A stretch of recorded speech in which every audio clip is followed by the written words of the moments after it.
Bon, voilà l'enrouleuse, dérouleuse de l'AKP, motorisation électrique, alimentation par batterie. Puis là, je vais tenter de vous faire une visite assez rapide sur les composantes dans la boîte, car nous avions mal couvert ça lors de l'atelier, faute de temps. Donc, dans le mien, vous voyez la batterie, c'est un de mes propres caisse au lithium, mais ça donne semblable à ceux qui ont des batteries au plomb. Il y aura une batterie 12 volts ici, puis une autre là, les deux en série avec un câble qui les relie pour que le 12 plus 12 donne 24 volts. Ensuite, le positif de celui gauche-droite, je ne me rappelle plus, mais le positif s'en vient ici. Ça, c'est un disjoncteur listé à 80 ampères et il est muni d'un petit interrupteur intégré, donc on s'en sert également comme shut-off dominant. Donc c'est à place d'un fusible, c'est réutilisable, mais on risque rarement de la faire défoncer par courant excessif, étant donné le 80 ampères assez élevé. Mais c'est une protection contre court-circuit d'un certain point de vue.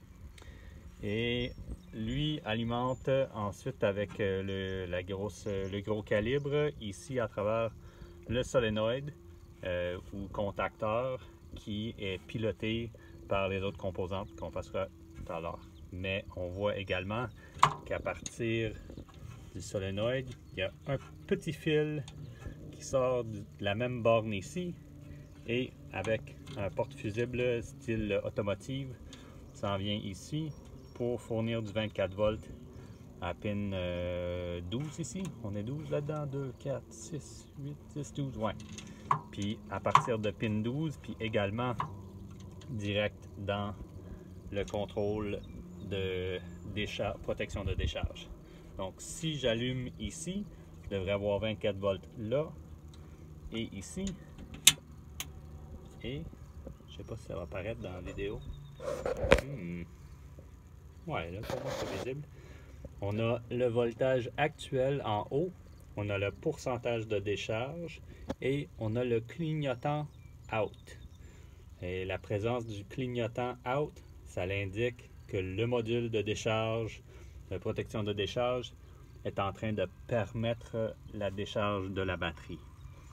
Et donc, si le out ne clignote pas, il faut jouer dans le paramétrage de lui ou recharger les batteries parce que lui est en train d'empêcher le solénoïde de fermer.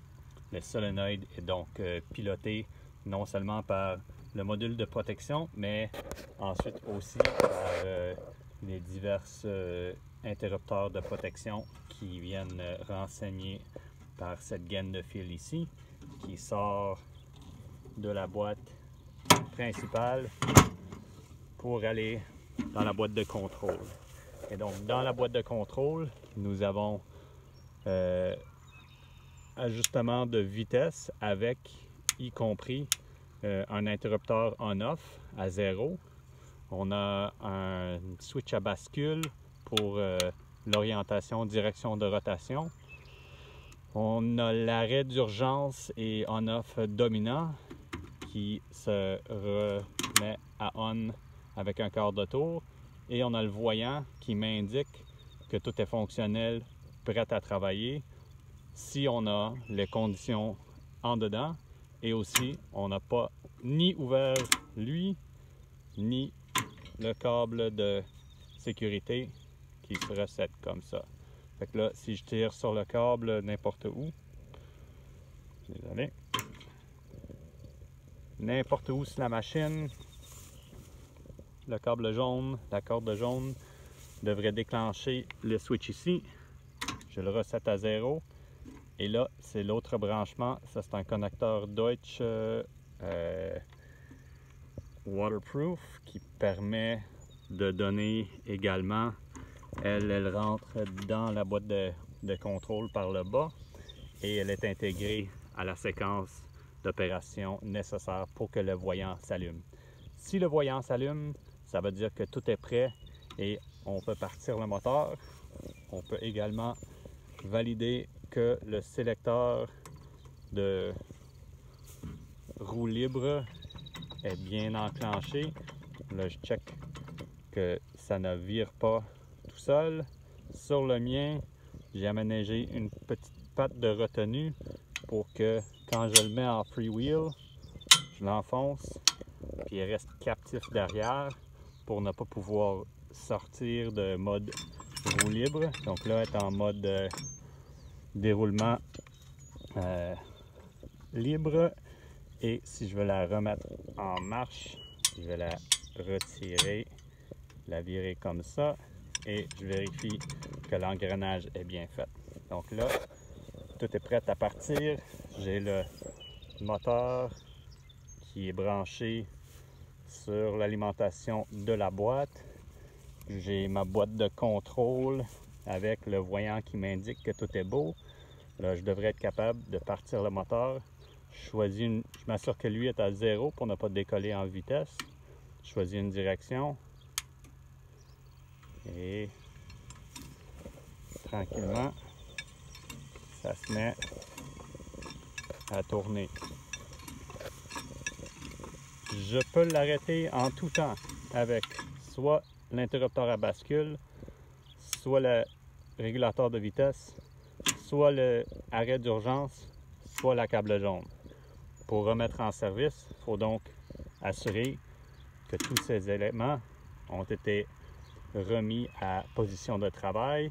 Ensuite, comme une bonne habitude, je remets toujours ma vitesse à 0, je choisis une direction et je l'accélère pour partir le travail à nouveau.